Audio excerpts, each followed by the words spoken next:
আসসালামু আলাইকুম। ঈদ মোবারক। কেমন আছেন সবাই? নিশ্চয়ই ভালো। ঈদ মানে আনন্দ, ঈদ মানে খুশি। আর ঈদে মেহেদি তো পড়তেই হবে। সেই মেহেদির সাজ নিয়ে এসেছি আজকে আমি Mukta Islam, beauty expert and makeup artist. মেহেদি পরার আগে আমরা হাতটা ভালো করে ধুয়ে নিয়েছি। এবার আমরা মুছে নিচ্ছি ভালোভাবে টিস্যু দিয়ে, যাতে ভেজা না থাকে। মেহেদি আপনারা বাজার থেকে যখন কিনবেন তখন দেখে নেবেন ওয়ান টাইম অনেক মেহেদি পাওয়া যায়, অল্প সময়ে রং হয়, সেটা কিন্তু স্কিনের জন্য অনেক সময় ক্ষতিকর হয়ে যায়। তো দেখবেন যে ভালো কোনো কোম্পানির মেহেদি কিনতে। তো শুরু করি, আপনারা দেখতে থাকুন।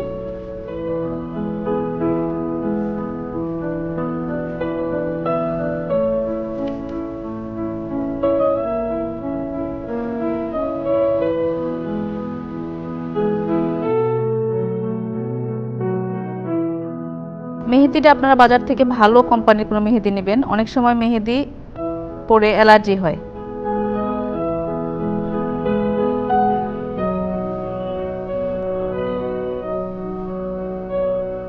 আর যে কোনো ধরনের মেহেদি ডিজাইন, আপনারা বিভিন্ন মেহেদি ডিজাইনের বই পাওয়া যায়, গুগলে ইউটিউবে সার্চ দিলেও আপনারা কিন্তু মেহেদি ডিজাইনগুলো কালেক্ট করতে পারবেন।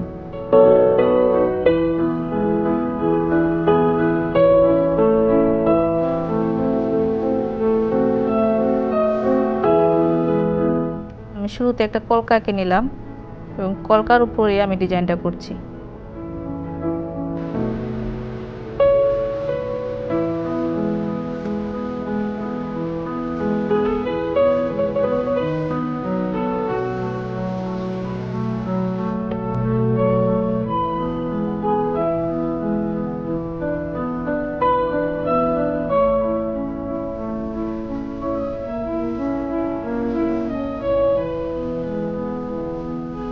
বাজারে ওয়ান টাইম মেহেদিগুলো পাওয়া যায়, এগুলো আসলে যেরকম অল্প সময়ে রং হয়, কিন্তু সেগুলো অল্প সময় চলেও যায়।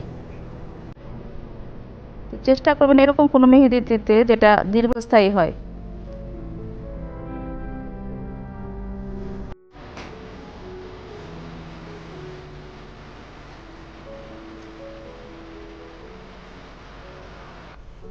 যখন আপনি ডিজাইন করতে থাকবেন তখন আস্তে আস্তে আপনার মাথা থেকে এমনিতেই ডিজাইন চলে আসবে, যে এরপরে কি দিব, এরপরে কোথায় আমি টানবো, এরপরে আমি কিভাবে কি করব।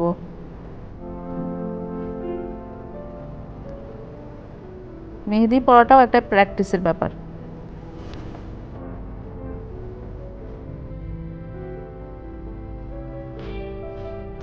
শুরুতে হয়তো আপনাদের খুব ভালো হবে না, কিন্তু দেখবেন যখন দেওয়ার প্র্যাকটিসগুলো করতে থাকবেন একসময় দেখবেন অনেক সুন্দর করাতে পারছেন।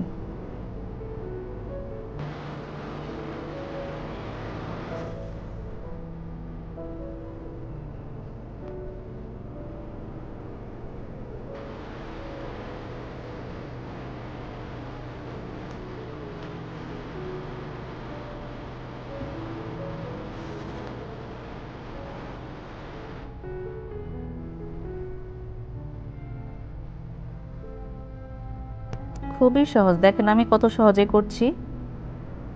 জাস্ট হাতের ব্যালেন্সটা রাখবেন।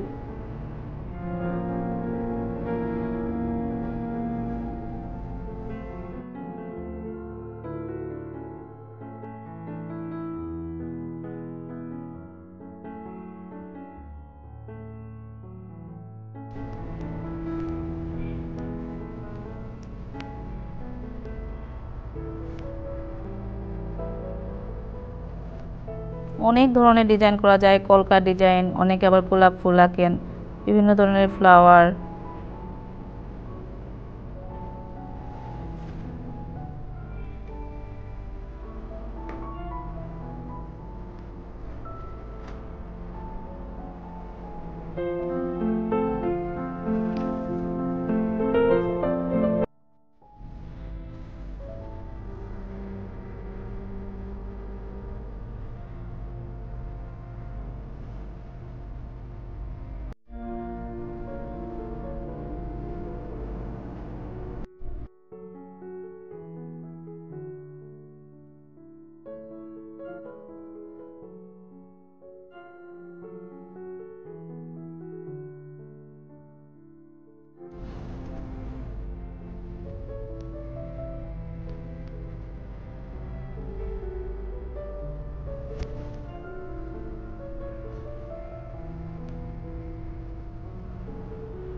খুব কম সময়ে আমরা খুব সুন্দর করে একটু ডিজাইন করে নিচ্ছি। আর ঈদে সবাই মেহেদি পরতে চায়, ছোট থেকে বড়, ছোট ছোট বাচ্চারা, মেয়েরা, ছেলেরা সবাই ঈদে মেহেদি পরে। মেহেদি না পরলে ঈদের সাজই যেন কমপ্লিট হয় না।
শেষ হলো আমাদের মেহেদি পরানো। খুব সিম্পলভাবে আমি মেহেদিটা পরালাম, নিশ্চয়ই আপনাদের ভালো লেগেছে। তো আজকের মতো এখানে বিদায় নিচ্ছি। আপনারা সবাই ভালো থাকবেন, দেখা হবে পরবর্তী কোনো পর্বে। আল্লাহ হাফেজ।